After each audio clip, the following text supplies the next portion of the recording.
పడమట ఉదయించాడా ఏంటి? అశ్విన్ నీకు సపోర్ట్ గా మాట్లాడుతుంటే నమ్మలేకపోతున్నానే. పిచ్చి కుక్క ఏదైనా కరిచిందంటావా? అరే, ఇక్కడ భూమి బద్దలవుతున్న విషయం చెప్తుంటే నువ్వు జస్ట్ ఊ అంటావేంటి? ఒంట్లో బాలేదా? తన ప్రాబ్లమ్స్ తనకెక్కువ అయ్యాయి. ఇప్పుడు అశ్విన్ గురించి చెప్తే తను మాత్రం ఏమింటుంది? నువ్వు ఉండవే, ఇప్పుడే నీకు ఒక స్ట్రాంగ్ కాఫీ తీసుకొచ్చి నీ స్ట్రెస్ అంతా పోగొడతాను. నువ్వు ఇక్కడే ఉండు, నేను క్యాంటీన్కి వెళ్ళి తీసుకొస్తాను.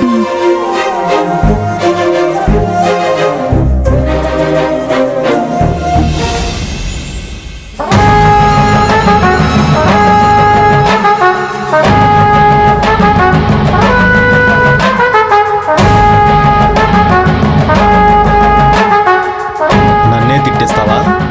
ఇప్పుడు దొరికావు చూడు.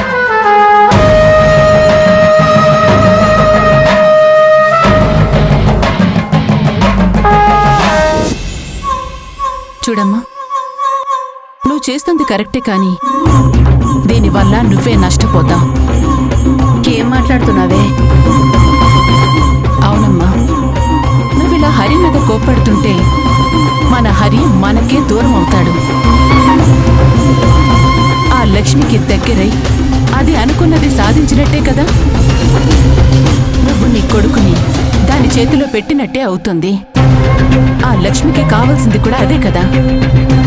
నీ నుండి హరిని దూరం చేసి హ్యాపీగా ఉండాలనుకుందా లక్ష్మి. ఇప్పుడు జరుగుతుంది కూడా అదే కదా. హరిని తన చెప్పు చేతల్లో జాగ్రత్తగా పెట్టుకుంటుంది. అప్పుడు నువ్విలా కోప్పడినా వాడికి నీ మీద కోపం వస్తుంది కదా. ఇంకేముంది, ఇక నీకు పర్మనెంట్గా దూరం అవుతాడు. అయితే ఇప్పుడు ఏం చేయాలంటావు? ముళ్ళుని ముళ్ళుతోనే తియ్యాలమ్మా. హరి మీద ప్రేమతోనే ఆ లక్ష్మిని దూరం చేయాలి. ఆ లక్ష్మిని చూసావా, ఎమోషన్స్తో ఎలా హ్యాండిల్ చేస్తుందో.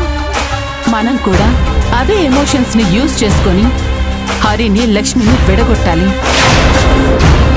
అప్పుడే హరి మనకి దక్కుతాడు. అంతవరకు నువ్వు నీ బుర్ర పెట్టి ఆలోచించి హరిని దూరం చేసుకునే పని మాత్రం చేయకే ప్లీజ్.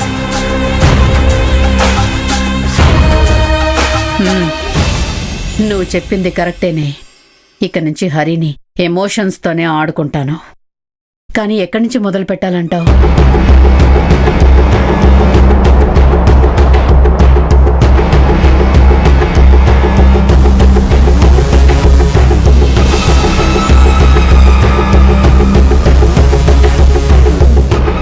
ఎలా ఉందమ్మా ప్లాన్?